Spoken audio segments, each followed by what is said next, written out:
Last week, the Italian government surprised pretty much everyone, announcing a windfall tax on banks' extra profits.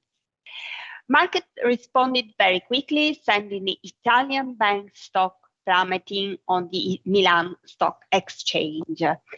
Meloni government said that the recent rise in the cost of borrowing for household and enterprises has not been reflected in a fair increase in the return for their deposits. Therefore, the new tax will be used to cut taxes and offer financial support to mortgage holders. Today, I'm joined by Johann Scholtz, European bank equity analyst at Morningstar, so that we can understand the risks for investors and customers. Johann, in a recent note, you said that the hit earnings took from Italian windfall tax on banks is manageable, but the negative impact on sentiment is far greater.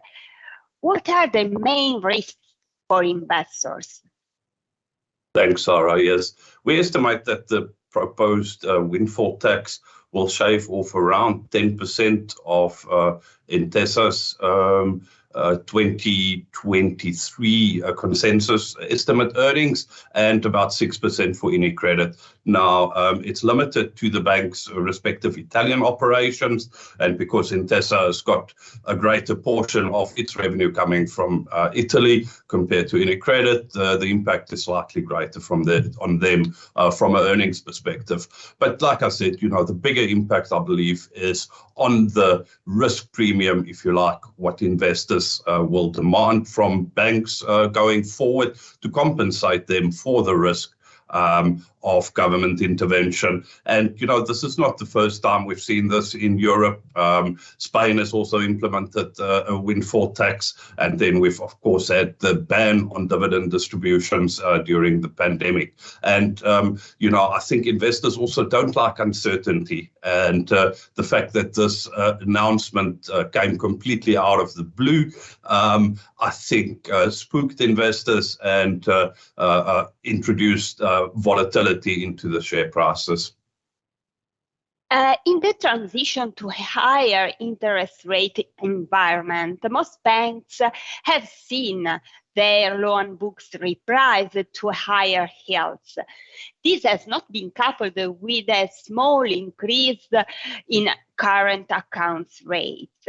Do you think that in the future banks will be forced to increase the passive interest rates they pay? If yes, what will be the impact on account holders? Yes, Sara, I think it's important to distinguish between a current account and a savings account. In many jurisdictions across the world, current accounts pay little or no interest. It's not meant to be a savings product. It's largely a transactional product. Now, I know the situation in Italy is slightly different, where the large banks are not necessarily aggressively marketing savings accounts as a product to clients. And I think, that is really what the Italian banks should start doing, is to illustrate to clients that there are alternatives to keeping your money in a current account.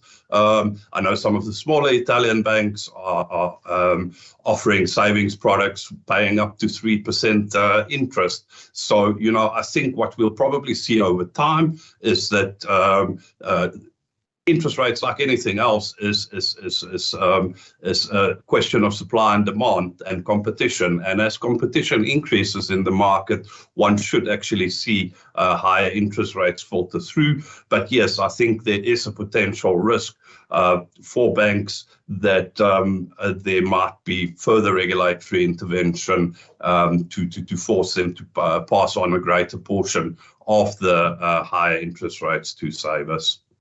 In time of high inflation, cash is a poor asset allocation decision. Should investors look for alternatives?